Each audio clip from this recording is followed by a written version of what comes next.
बेटा हम लोग डिस्कस कर रहे थे मैमेलियन लंग। आपको बताया गया कि मैमेलियन लंग बात ना करना बेटा, सॉलिड और स्पंजी होते हैं और एक एयर टाइट चैम्बर में बंद होते हैं, ठीक। और आपको बताया गया कि वह जो एयर टाइट चैम्बर है जिसे हम लोग थोरैसिक केज कहते हैं, वो बेटा फ्रंट की ओर स्टर्नम जिसे वेंट्रल साइड कहते हैं, lateral side ribs, dorsal side या बैक में बैकबोन वर्टिब्रल कॉलम और पोस्टीरियर साइड में डोम शेप डायफ्राम से बना होता है। बेटा आपको ये भी बताया गया था पिछले चैप्टर में कि डायफ्राम को पेनिट्रेट करके ईसोफेगस मूव करती है, स्टमक तक जाती है, बताया गया था।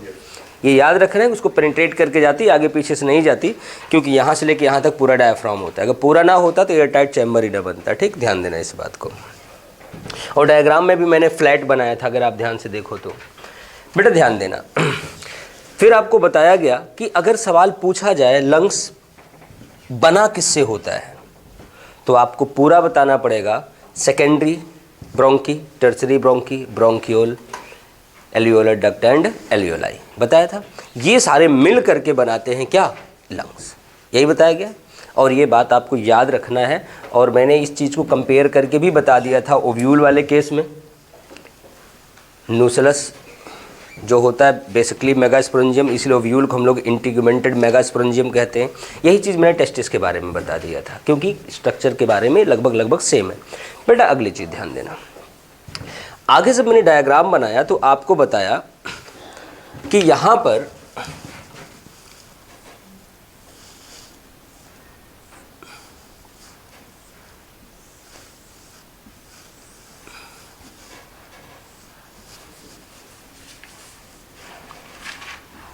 आपको बता दिया गया कि जो लेफ्ट वाला लंग होता है इसमें कार्डियक नॉच पाया जाता है, आपको बताया गया।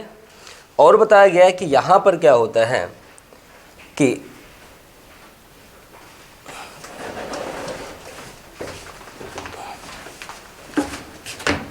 ऑब्लिक सेप्टम होते हैं, यहाँ पर भी बताया गया ऑब्लिक सेप्टम होते हैं और एक हॉरिजॉन्टल सेप्टम होता है, ये बताया गया था। चलो फिर आपको बताया गया दोनों के ऊपर एक डबल लेयर्ड मेम्ब्रेन होती है, एक तो इसी के साथ चिपकी हुई है,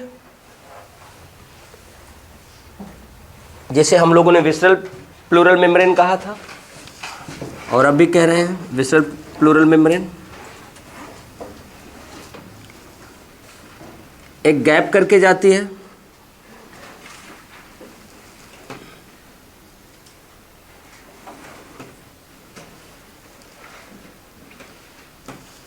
जिसे हम लोग पैराइटल प्लूरल मेम्ब्रेन कहते हैं।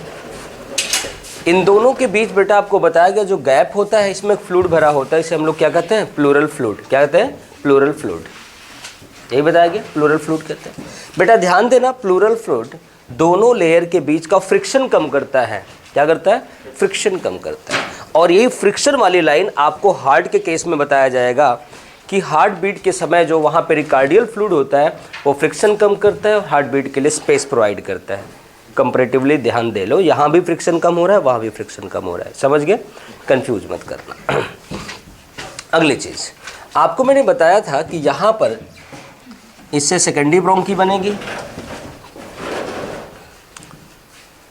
फिर बताया गया कि यहाँ टर्सरी ब्रोंकी बनेगी, फिर बताया गया यहाँ ब्रोंकियोल होंगे और ब्रोंकियोल के बाद एल्वियोलर डक्ट होंगे और ये एल्वियोलर डक्ट जो होंगे यहाँ पे क्या होंगे, ये फूले हुए होंगे जिसे हम लोग कहते हैं एयर सैक या एल्वियोलाई, बताया गया था। फिर आपको बताया गया कि ये ट्रैकिया से लेकर के प्राइमरी ब्रोंकी से होते हुए सेकेंडरी ब्रोंकी, टर्सरी ब्रोंकी और इनिशियल ऑफ ब्रोंकियोल तक सी शेप कार्टिलेजिनस रिंग पाई जाती है जो प्रिवेंट करती है कोलैप्सिंग, ठीक। उसके अलावा आपको ये भी बताया गया कि ट्रैकिया से लेके यहाँ तक, जब ब्रोंकियोल तक जहाँ तक कार्टिलेजिनस रिंग है, अब ये थोड़ा सा रिलेट हो जाएगा, ये पूरा का पूरा पोर्शन क्या होता है, कंडक्टिंग। कैसा होता है, कंडक्टिंग। और ये जो एल्वियोलर डक्ट और एल्वियोलस होता है ये क्या होता है, रेस्पिरेटरी या एक्सचेंज ऑफ गैस, यही होगा, या एक्सचेंज ऑफ गैस या गैसेस एक्सचेंज सरफेस, यही बोल सकते हैं। अब आपको दो चीज़ें आसान हो जाएगी याद करने में। एक तो ट्रैकिया से लेके इनिशियल ऑफ ब्रोंक्यूल तक कार्टिलेजनस रिंग है, और जहाँ तक रिंग है वहीं हवा का मूवमेंट है, और वहीं पे चिपकने और ना चिपकने का इफेक्ट पड़ेगा, और वही पोर्शन क्या होगा, कंडक्टिंग। जहाँ पे आगे डिफ्यूज हो जा रही वहाँ चिपक जाए, हमें क्या मतलब है, आगे चिपक गई यहाँ से डिफ्यूज हो जाएगा। इसका मतलब जहाँ तक कार्टिलेजनस रिंग है वो कंडक्टिंग है, और कंडक्टिंग कहाँ तक है, ट्रैकिया से लेकर के ब्रोंक्यूल तक। एक अगली बात, कंडक्टिंग पोर्शन का काम सिर्फ एयर को ट्रांसफर करना नहीं है, एयर को मूव कराना नहीं है बेटा। जो कंडक्टिंग पार्ट है ये तो यहाँ से मैंने बताया है, लेकिन अगर ओवरऑल देखें तो यहाँ से कहानी शुरू हो जाती है नेचल से। तो बेटा अगर पूरा देखें हम तो इनका काम सिर्फ एयर को मूव कराना नहीं है, इनका काम है क्लीनिंग ऑफ एयर, डस्ट को, स्मोक पार्टिकल को, माइक्रोब्स को, इनको ट्रैप करना। अगर अंदर ट्रैकिया तक आ गया तो म्यूकस के जरिए बाहर करना, एक्सपेल आउट द म्यूकस। यहाँ आपको पता है ट्रैकिया से हमारा ट्रैकिया क्या होता है, ब्रश बॉर्डर्ड होता है। इसके बाद बेटा ध्यान देना, एक काम और आपको याद है, ये जो इंस्पिरेटरी एयर होती है उसका टेम्परेचर मेंटेन करते हैं, याद है आपको, मैंने बताया था समर सीजन में 45 डिग्री सेल्सियस का टेम्परेचर 37 पे आ जाता है, और विंटर में आज का टेम्परेचर जैसे 19 और 18 डिग्री सेल्सियस के आसपास है ये, लेकिन आपको पता नहीं चल रहा है, आपको 37 ही पता चल रहा है। क्यों? क्योंकि जैसे नाक से हवा अंदर जाती है तो क्या होता है, टेम्परेचर उसका 37 बना दिया जाता है, समझ गए, उसको बढ़ा दिया जाता है। इसका मतलब जो कंडक्टिंग पार्ट है एयर को क्लियर करेगी, और अगर गर्मी के सीजन में ड्राई एयर आ रही है तो उसको ह्यूमिडिफाई करेगी, और उसके साथ साथ टेम्परेचर को बॉडी टेम्परेचर, एयर के टेम्परेचर को बॉडी टेम्परेचर के इक्वल लाएगी। ठीक, ये इतने काम होंगे कंडक्टिंग के। रेस्पिरेटरी के पार्ट क्या है, exchange of gas between environmental air, ये तो एनवायरमेंटल ही डायरेक्ट आई हुई है, एनवायरमेंटल एयर, एंड ब्लड। क्यों? क्योंकि बेटा कैपिलरी में यहाँ क्या होता है, ब्लड वेसल होती है, सॉरी एल्वेलाई में क्या होती है, ब्लड वेसल होती है। यहाँ से हवा जो मूव करके ऐसे आई है वो यहाँ एक्सचेंज हो जाएगी ऑक्सीजन, और जो यहाँ गैस है एक्सचेंज कर जाएगी, मतलब CO2। मतलब यहाँ पर गैसेस एक्सचेंज होता है between environment and blood, environmental air and blood, and blood and environmental air. आप एनवायरमेंटल के बजाय सीधे बोल सकते हो पल्मोनरी एयर, आपको इजी रहेगा क्योंकि लंग है ना। आप बोल सकते हो पल्मोनरी एयर टू ब्लड और blood to pulmonary air. NCERT ने पल्मोनरी बजाय एनवायरमेंटल लिखा है, इसलिए मैं एनवायरमेंटल बार बार बोलने की कोशिश कर रहा था, जबकि पल्मोनरी बोलोगे तो बेटर रहेगा आपके लिए। ठीक, चलो ये 2 पॉइंट आपको एक्स्ट्रा मिले जो कि अब कल लिखवाया नहीं था। अगली चीज़, एक बात बेटा, अगर आपने कभी सुना फेफड़े में पानी भर गया है, फेफड़े में पानी आपके पीने से नहीं भरता है, ध्यान रखना, फेफड़े में पानी आपके पीने से नहीं भरता है। फेफड़े में पानी जो भरना है एक्चुअल में प्लूरल फ्लूइड की बात हो रही है।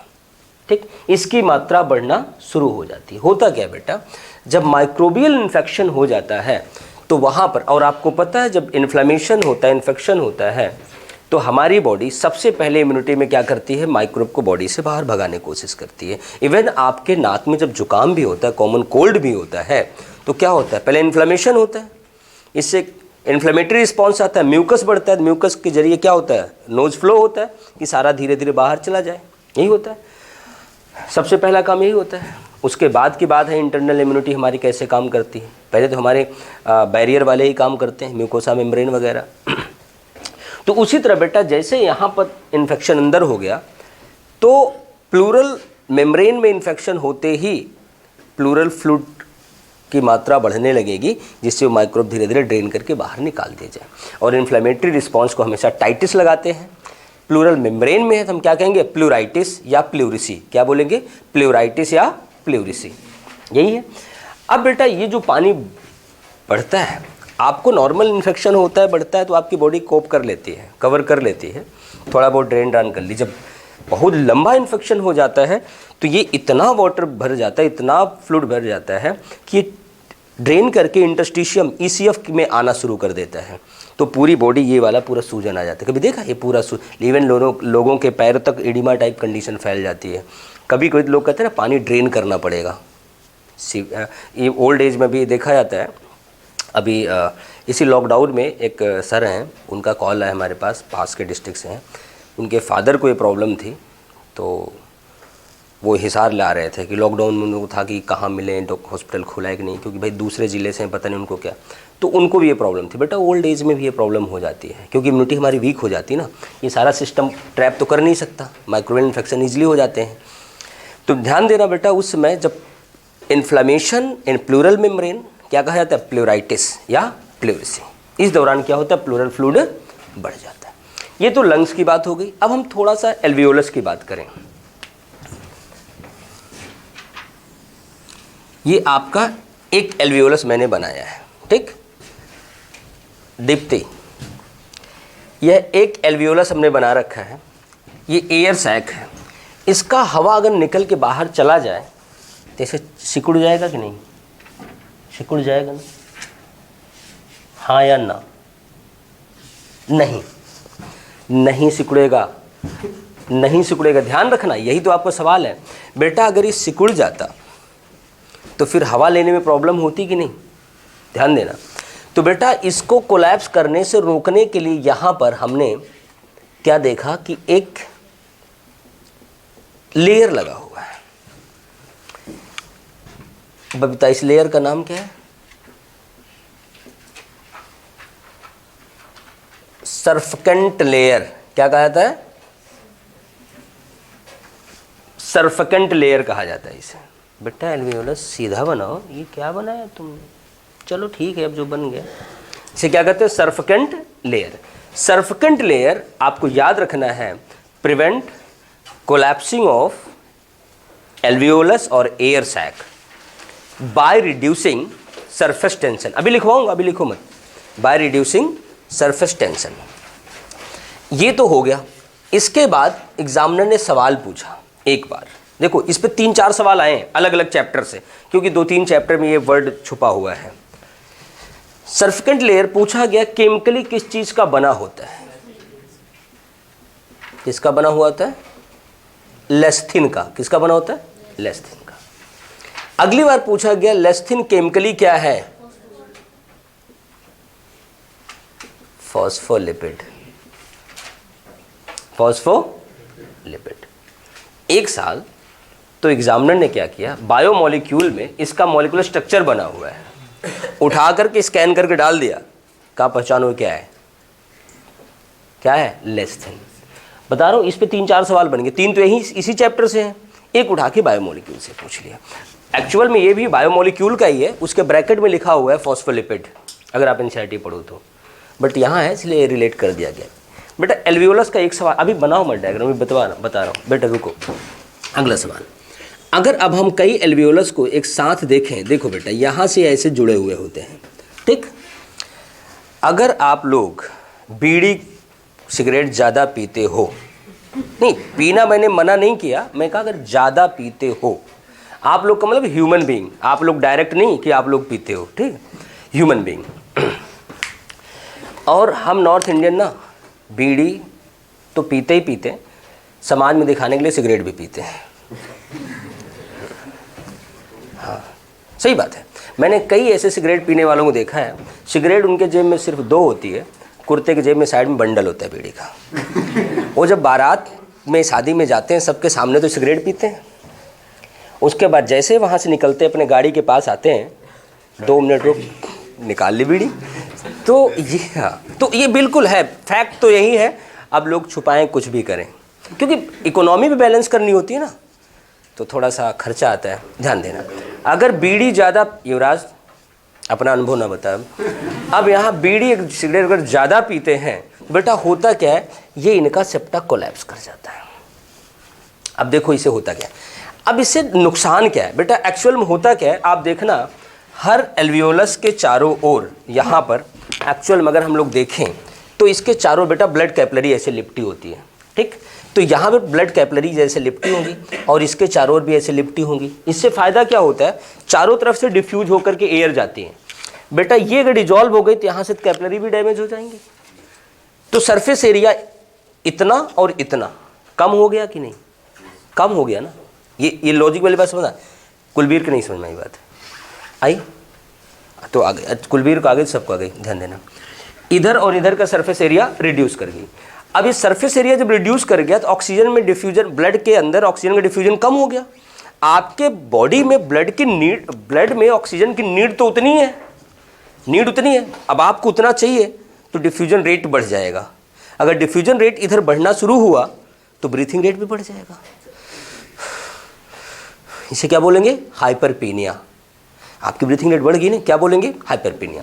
मतलब नॉर्मल ब्रीथिंग रेट से इसका ब्रीथिंग रेट ज़्यादा होगा। और बेटा इस बीमारी को हम लोग कहते हैं, ये पता होगा, एम्फाइसेमा। क्या बोलते हैं? एम्फाइसेमा।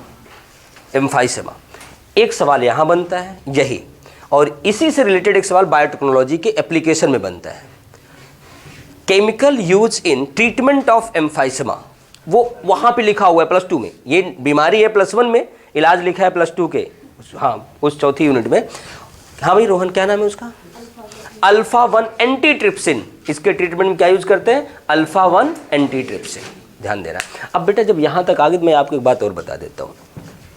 आप डॉक्टर बनोगे तो जान जाओगे, फिर भी बता देता हूँ आपको कि कभी कभी कंडीशन ऐसी आती है प्रेगनेंसी के टाइम, कभी कभी बच्चा प्री मैच्योर या एक्सपेक्टेड डेट के हफ्ते भर पहले, 10 दिन पहले लगता है कि जी एबनॉर्मलिटी हो जाएगी या फिर प्रॉब्लम होगी। डॉक्टर को ईजिली मतलब जल्दी रिमूव करना होता है, निकालना होता है, चाहे सिजेरियन निकाले चाहे जैसे निकाले। तो उस केस में डॉक्टर क्या करते हैं ना, वो एक सबसे बड़ी बात ध्यान देते हैं कि बच्चे के लंग्स में प्रॉब्लम ना आए, क्योंकि इसलिए वो एक इंजेक्शन देते हैं। इंजेक्शन तो सस्ता होता है, 2-1.5 रुपये का ही होता है, 1.5-2 रुपये का। हाँ, होता बड़ा सस्ता है, बट वो बड़े काम की चीज़ होती है। उस इंजेक्शन को देते हैं तो उस जैसे पता चला कि जी हमें अभी 1 हफ्ते का टाइम है, 1.5 हफ्ते का टाइम है, प्रॉब्लम आ सकती है, तो 1-1.5 हफ्ते पहले वो इंजेक्शन देना शुरू करते हैं। हफ्ते भर में 2 इंजेक्शन दे देते हैं। वो क्या करता है, पूरी तरह से इनको मेंटेन कर देता है कि अगर हम डिलीवरी करवा भी देंगे तो बच्चे के लंग्स में कोलैप्सिंग नहीं होगी, बच्चा रेस्पिरेटरी तरीके से सर्वाइव कर सकता है। ध्यान देना इस बात को। अब इस पे मैं इसलिए बता रहा हूँ क्योंकि एक बार पीएमटी में सवाल आया था, आप प्रीवियस ईयर में देख लेना, कि बच्चा पैदा होता है, वहाँ पे प्रॉब्लम क्या आती है। ये ब्रीथिंग पढ़ाते समय एक्सप्लेन कर दूंगा इसका आंसर।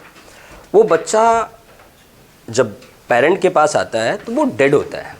तो अब आपको पोस्टमार्टम में ये पता करना है बच्चा डिलीवरी के पहले मरा है या बाद में। इसका आंसर आपको मिलेगा ब्रीथिंग के बढ़ाने के बाद, क्योंकि जब तक मैं CO2 पढ़ा नहीं लूँगा तब तक आपके दिमाग में आंसर ही नहीं आएगा। सवाल बता दिया। इसी से रिलेटेड एक सवाल और आया है कि एक मर्डर होता है, वहाँ पर CID आ जाती है। अब वो डेड बॉडी डॉक्टर सालुके के पास जाती है। अब हाँ, वही तो एक है डॉक्टर पूरे इंडिया में, और है कौन पोस्टमार्टम, इतना तेज डॉक्टर। फिर वो क्या करता है, आपको जो सवाल है PMT का वो देखना, कि उसमें बताया गया कि फेफड़े के पार्ट को काट के पानी में डाला गया, वाटर टब में डाला गया, तो पीस ऑफ लंग तैरने लगता, फ्लोट करने लगता। अब आपको रिजल्ट बताना है डेथ कैसे, ये भी सवाल आया हुआ है। तो दोनों का सवाल ब्रीथिंग, आंसर ब्रीथिंग से ही है। कैसे वो मिलेगा, पहले इतना लिख लेते फिर आगे बढ़ते हैं, ठीक। हाँ चलो लिखो। मैंने वो लिखवा दिया था, कार्टिलेजिनस रिंग यहाँ से यहाँ तक फैली होती है। कार्टिलेजिनस रिंग लिखवा दिया था ना, कि ट्रैकिया से लेके इनिशियल ऑफ ब्रोंकियोल तक होती है, लिखवा दिया था, देखना नोट्स। हाँ आगे लिखना, नहीं लिखा था, अच्छा लिखो। कार्टिलेजिनस रिंग, बेटा ऐसा करो जोगिंदर, इस चैप्टर के लिए 2-1 पेज छोड़ दो, क्योंकि देख लो इनसे, गुरविंदर से या किसी देख लो, लिखाया गया इस चैप्टर में। भाई गुरविंदर को तो ना देखो, ये तो 1 पेज पे 2 वर्ड लिखा है, इसका अर्शप्रीत का देखो। हाँ इस चैप्टर को बता दो बस कितना लिखा गया। कहाँ थे? Cartilaginous rings are present from trachea to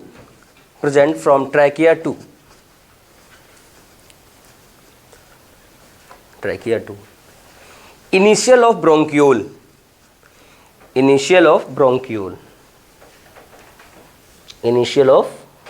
bronchiole, लिख लिया। आगे लिखना,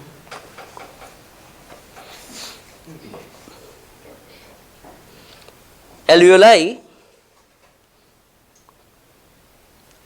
और air sacs, SACS, air sacs are lined by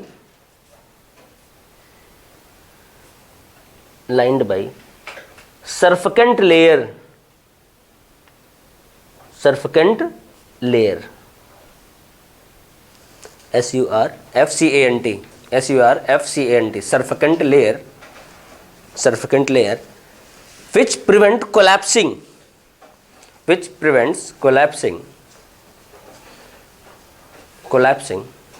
by reducing surface tension,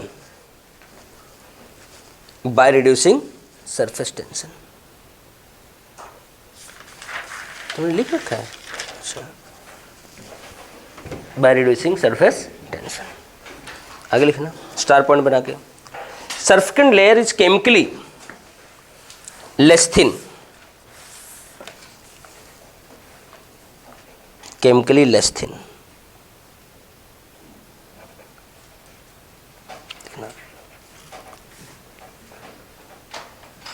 less thin is phospholipid,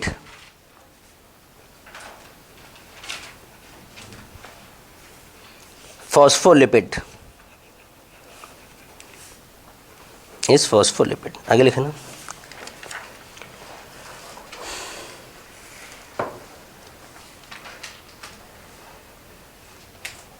Alveoli and alveolar duct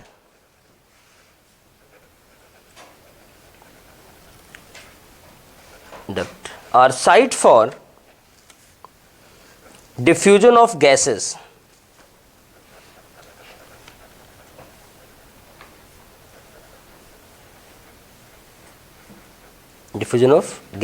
and referred as respiratory site,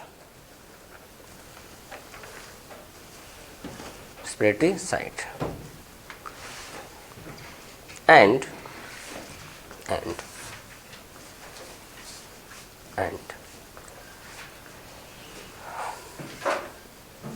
secondary bronchi, tertiary bronchi, bronchiole,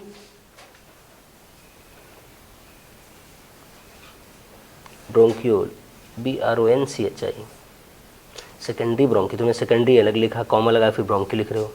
secondary bronchi comma tertiary. Abhishek का है. अच्छा, secondary bronchi, tertiary bronchi, bronchiole form conducting part,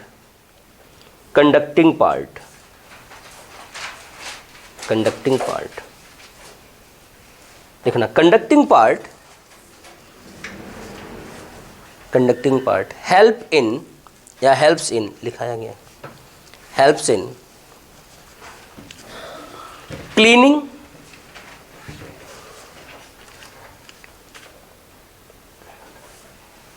humidification, humidified करती है, and maintain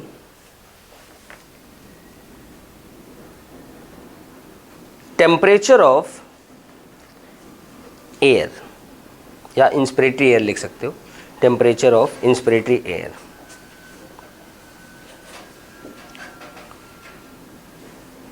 लिखना, line change करके. There are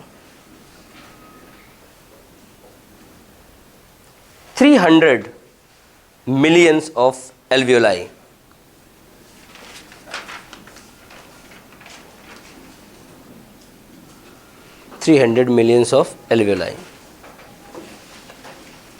दोनों में मिला के, एक में नहीं, ठीक. एल्वेलाई इन बोथ लंग्स, ये भी मेंशन कर लो, in both lungs. Alveoli are referred as miniature lung. छोटा फेफड़ा यही कंसीडर किया जाता है, क्योंकि सारा फंक्शन ही तो होता है. Miniature lung. It is structural and functional. Dixit, ये लाइन नोट कराई गई है. It is structural and functional unit of lung.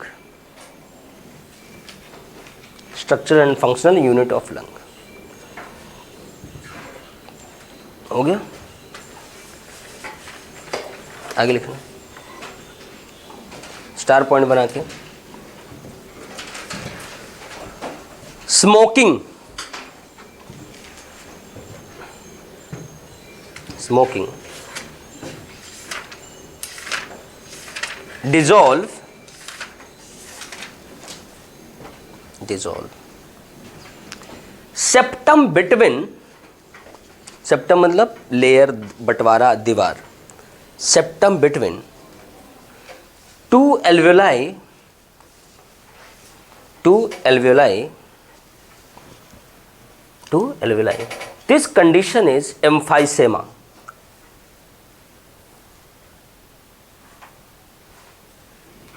This condition is emphysema. Emphysema को अंडरलाइन कर लो क्योंकि ये आपके एंजाइटी लास्ट चैप में दे रखा है साइड डिसऑर्डर में, एम्फाइसेमा। हो गया। अब एम्फाइसेमा का ट्रीटमेंट भी यहीं लिख लेते हैं, लिखना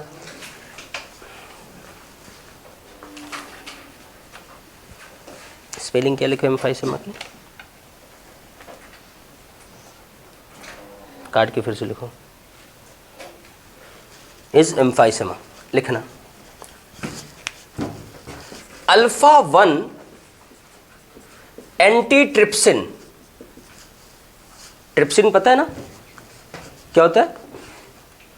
ट्रिप्सिन क्या होता है?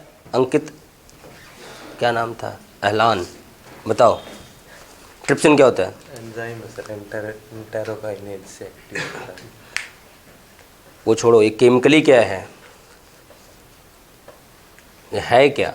एंजाइम जैसा एक्ट करता है, एक्चुअल में ये क्या है? Conjugated protein. कंजुगेटेड प्रोटीन, ये मैंने कभी बताया?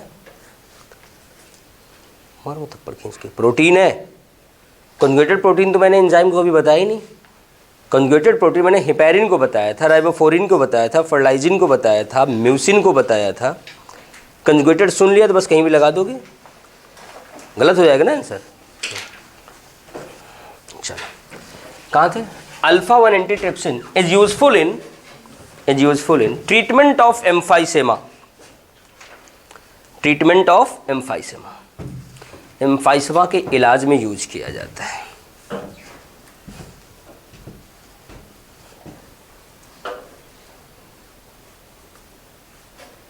ठीक,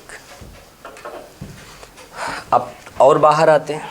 अच्छा, और बाहर जाने के पहले एक जनरल नॉलेज की बात कर लेते हैं कि बेटा ये जो एल्वेलाई है ना, टोटल लिख नहीं पाया क्या? अभी बाकी है, दिखते हो गया। जो एल्वेलाई है हमारे दोनों फेफड़ों की, अगर इनको हम फोड़ें, वो आता है ना पैकिंग वाला बटन, पुट पुट पुट दबा के फोड़ते हैं, मज़ा आता है ना। तो वैसे अगर इसको पूरा फोड़ें, फोड़ के पूरा फैला लें, तो ये जो टोटल सरफेस एरिया बनेगा वो 70 से 100, हम लोग 100 लिखते हैं, 100 मीटर स्क्वायर के आसपास बनता है, जो कि हमारे बॉडी के सरफेस एरिया से बहुत ज़्यादा होता है। हाँ ध्यान रखना, फेफड़े का टोटल एल्वियोलर सरफेस एरिया जो 100 मीटर स्क्वायर, जो कि किसी एक गेम के, किसके, टेनिस, किसी गेम के एरिया के बराबर, हाँ टेनिस, हाँ उसके आसपास होता है, जो कि बॉडी के सरफेस एरिया से कई गुना ज़्यादा होता है। ये आपको याद रखना है, पहले सवाल था, अब तो नहीं है, लगभग 15-20 सालों से ये। बाकी कहोगे तो मैं लिखवा दूंगा, वैसे लिखा ही देता हूँ, कभी कोई मूड आता है तो। पिछले साल लिखा ही रखा था, इस बार तो ऐसा सवाल आ गया कुछ लिखाने का मन ही नहीं करता कि बस बच्चों से एनसीईआरटी मंगा लो, बैठ के यहाँ मीनिंग बताते रहो, हो जाए काम। लेकिन डर लगता है अगले साल थोड़ा सा उल्टा हो गया, फिर गड़बड़ हो जाएगा, इसलिए लिखाना मजबूरी भी है? तो नहीं, तो इस बार का पेपर तो ऐसा ही था कि बस बुक मंगाओ, 2-3 बार 4 बार पढ़ दो, रट लें बस, ये क्यों। लेकिन गलती ऐसी करने से कहीं पेपर इधर उधर बन गया ना, तो फिर होगा कि पुराना ही सही था। ठीक, इसलिए थोड़ा सा कंसेप्चुअल रहो, बेटर है। हो गया। चलो मैंने बता दिया टोटल सरफेस एरिया ज़्यादा होता है हमारे स्किन के सरफेस एरिया से। अब बाहर आ ही रहे हैं तो आपको बता दें कि लेफ्ट लंग और राइट लंग मिला करके हमारे पास 5 लोब हैं। 5 लोब, 5 लोग हैं नहीं, 5 लोब हैं। 1 2 3 4 5, हो गया। एग्जामिनर एक चालाकी करता है इतनी सरल सवाल में भी, how many lobes in left and right lung या राइट एंड लेफ्ट लंग। तो ऑप्शन में अगर लेफ्ट राइट है तो सही आंसर होगा 2 और 3, 2 एंड 3। अगर राइट लेफ्ट है तो क्या होगा 3 एंड 2। आपको बेटा क्वेश्चन को ध्यान रखना है, पहले क्या लिखा हुआ है, लेफ्ट राइट लिखा है कि राइट लेफ्ट लिखा है, तो ऑप्शन ध्यान देना, वरना आपको पता सवाल का आंसर जो है वो भी गलत हो जाएगा। समझ गए, ये छोटी छोटी गलतियां होती, आते हुए सवाल गलत, 5 नंबर नीचे 100 रैंक पीछे। सही है नहीं, ये आपको ध्यान देना है। लिखना, there are 5 lobes in lungs, 5 lobes in lungs, bracket में 2 in left and 3 lobes in right। Rabbit की बात करें तो 6 होता है, 3 नहीं होते, वहाँ भी लेफ्ट में 2 ही होता है, बट राइट में 4 हो जाते हैं। रैबिट लिखने की जरूरत तो है नहीं। चलो, अब इसके अलावा ये लेबलिंग आप किए थे पिछले क्लास में, ऑब्लिक ऑब्लिक हॉरिजॉन्टल। चलो, अब हमें क्या लिखना है, अब ये लिखना है कि lungs, both lungs are covered with 2 layered pleural membrane. वो लिखाएंगे, उसके पहले बता दें ये जो गैप होता है, इस गैप का नाम क्या है, दोनों फेफड़ों के बीच में यहाँ जो जगह है इसका नाम क्या है, बता रखा है, मेडिस्टियम, मेडिस्टियन कैविटी कहा जाता है, मेडिस्टियम, याद रखना इस बात को। चलो आगे लिखते हैं, लिखना, बोथ लंग्स आर, लिखा है मेडिस्टियन, कहाँ लिखा है, both lungs are protected by a covered bye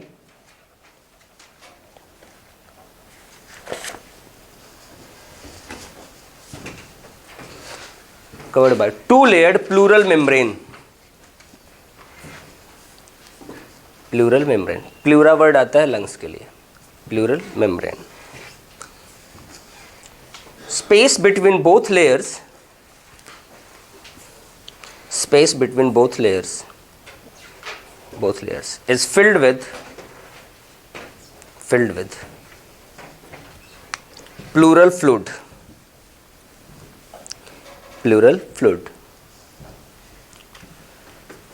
which reduce friction,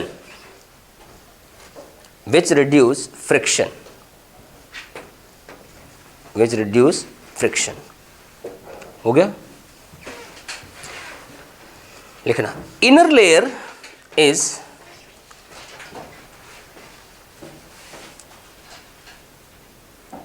visceral, VISCERAL, visceral layer, जो कि क्लोज टू लंग होती है, visceral layer. And outer layer is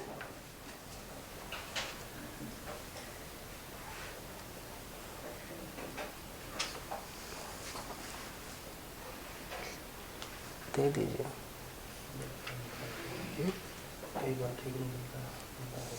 ठीक है, देख लो कहाँ थे, parietal layer, outer layer is parietal layer. हो गया। लिखना स्टार पॉइंट बना के, accumulation of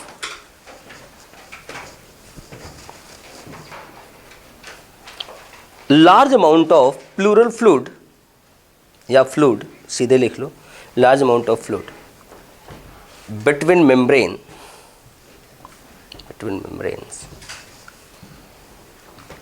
between membranes due to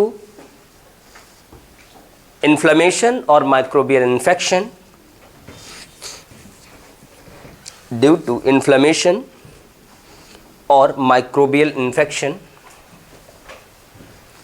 or microbial infection called as pleurisy.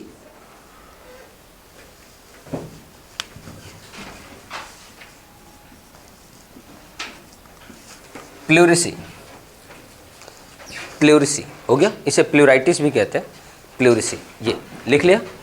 चलो आगे लिखना,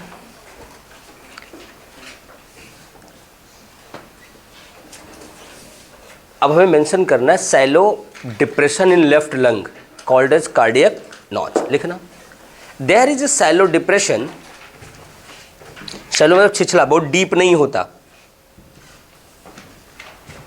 देयर इज सैलो डिप्रेशन, या पिट लिख लो, पिट मतलब गड्ढा, PIT, shallow pit in left lung, in left lung, left lung called as cardiac notch,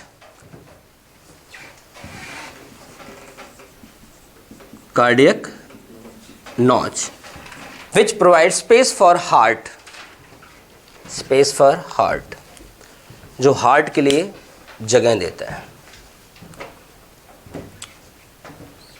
बताओ lung हमारा कहाँ बंद होता है, हमारा हार्ट कहाँ बंद होता है? स्किन, मांस, हड्डी, पेरिटोनियम, लंग्स, फिर जाके हार्ट, इतना अंदर होता है ना पंकज। चलो आगे लिखते हैं,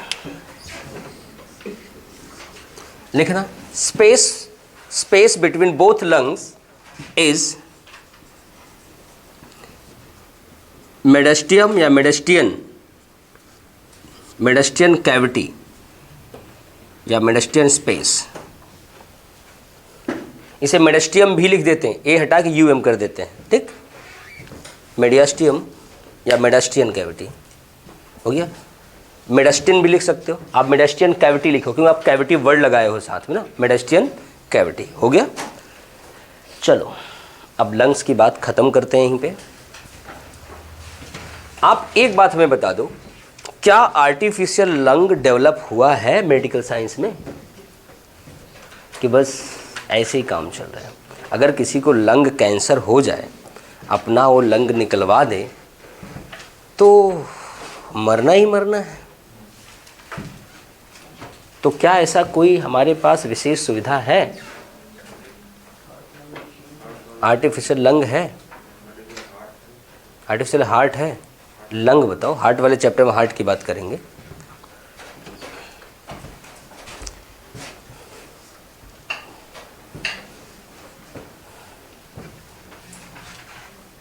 है तो बताओ, अगर आप है कह रहे हो तो नाम बताओ किसने बनाया।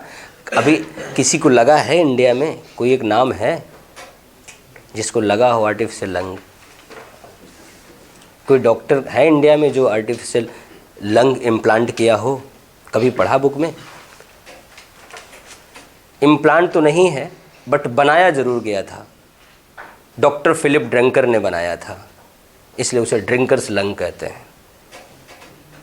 हाँ, ड्रिंकर, पियक्कड़, उनका सरनेम था डॉक्टर फिलिप ड्रिंकर, इसलिए ड्रिंक। और वो बना था मेटल का, लोहे का, आयरन का, इसलिए उसे आयरन लंग्स भी कहते थे। ये यूज में नहीं है, आपके सवाल में भी नहीं है, बट लंग्स पढ़ा रहा है इसलिए मैंने बता दिया, ठीक, कि कभी आपके काम आ सकता है। हाँ जी है, डॉक्टर फिलिप ड्रिंकर ने बनाया था, ठीक। चलो बेटा, इसके बाद अब हम लोग पढ़ेंगे physiology of respiration. Heading banana, physiology of respiration.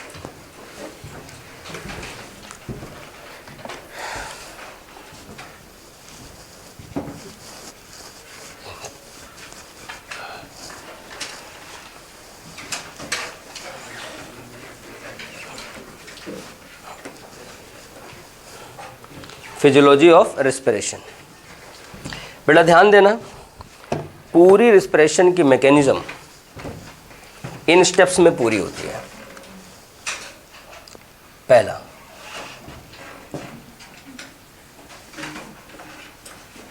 Breathing या ब्रीथिंग हो गया।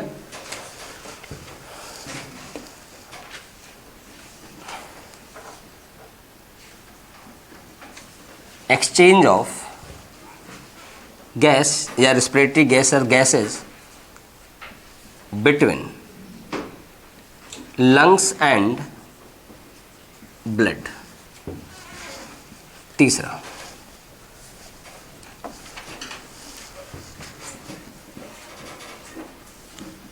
Transportation of gas, respiratory gas. Vikas आप भी लिख लो बेटा। अगला, विकास चाहर की बात कर रहा हूँ। Exchange of gas between blood and tissue,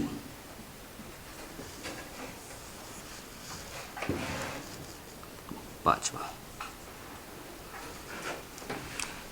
breakdown of food या कंबस्टन ऑफ फूड, जिसे कहते हैं सेलुलर रेस्पिरेशन। ये कितने हो गए? 5। ठीक, इन पांचों स्टेप को अब मैं कैटेगराइज कर देता हूं आपको ये 3 भागों में।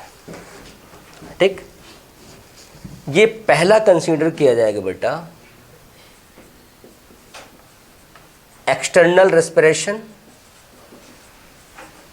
जो कि शायद एनसीईआरटी ने मेंशन नहीं किया है, उन्होंने 5 स्टेप मेंशन किया है।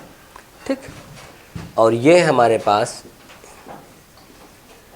इंटरनल रेस्पिरेशन, ये आपका सेलुलर ही रहेगा, और ये